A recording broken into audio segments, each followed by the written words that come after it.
Hi, I just wanted to make a quick video because I've really been thinking about this like past couple days. I took a trip down memory lane and I was like, oh, remember them American Girl dolls? And I wanted one so bad when I was a kid. I was like, well, hey, I got adult money now. Let's go see if they still make them. Yeah, they still make them. Still as pricey as ever, but whatever.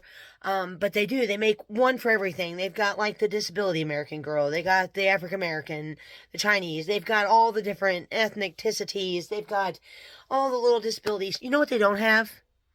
They don't have an asthmatic American Girl.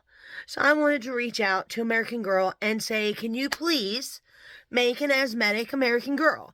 I want her to come with a breathing treatment, the puffer, the machine, the vials, a little bottle of antibiotics because every change of weather she gets pneumonia.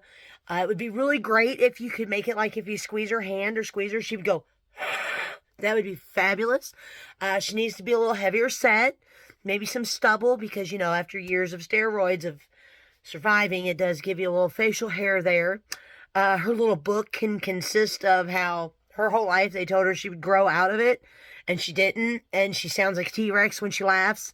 Maybe, you know, I don't know, but it just there's not an asthmatic and an asthma American Girl, an asthmatic, and that's what I identify as now, an asthmatic, and but that would be great. And if you could like name her Marcy, that would be fabulous. Yeah, like I want a wheezy American Girl, please, please, I will buy it. You take my money now.